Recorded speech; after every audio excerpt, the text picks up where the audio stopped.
మాది angels children home అండి, నసరావుపేట. మేము హోమ్ స్టార్ట్ చేసినప్పుడే పిల్లలకి ఏవేవి నీడ్స్ కావాలో అన్నీ ప్రొవైడ్ చేసుకున్నాము. అయితే మధ్యలో వేరే మేడం ఒకళ్ళు ఒక 1 పెయిర్ ఒక సెట్ బ్లాంకెట్స్ ఇచ్చారనమాట పిల్లలకి.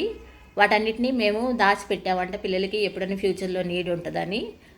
వేరే వాళ్ళు మొన్న ఏం చెప్పారంటే, సంతమాగులూరు అనే ఊర్లో కొంతమంది ఓల్డ్ పీపుల్ ఉన్నారమ్మా, వాళ్ళకి ఏమైనా మీ హోమ్ తరపున ఏమన్నా ఉంటే ఇస్తారా, అంటే మీరు వాడుకున్న పాతవి బట్టలు కానీ దుప్పట్లు కానీ ఏమన్నా ఉంటే ఇస్తారా అన్నప్పుడు, మాకు ఆల్రెడీ ఉన్నాయి కాబట్టి ఇవి ఇంకా ఎక్స్ట్రా ఎందుకు, వాళ్ళు వాడుకుంటారు కదా అని చెప్పేసి మేము ఇలా మా హోమ్ తరపు నుండి, అంటే మాకు వేరే వాళ్ళు హెల్ప్ చేసినవి ఇవి కూడా, ఇవి ఎలాగూ మేము వాడట్లేదు కాబట్టి ఇప్పుడు వాళ్ళకి యూజ్ అవుతాయి అని చెప్పేసి పిల్లల్ని అడిగాను, ఇద్దామమ్మా అని అంటే, ఇచ్చేద్దామక్క ఆల్రెడీ మన దగ్గర ఉన్నాయి కదా అన్నారు.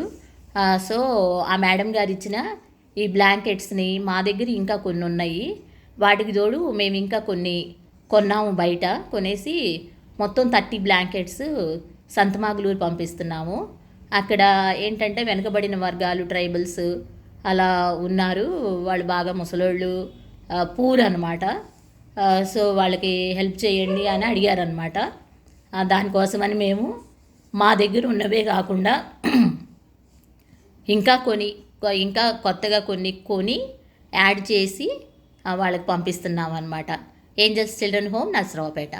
Angel children home, Narasaraopet.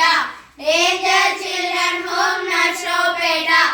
Angel children home, Narasaraopet.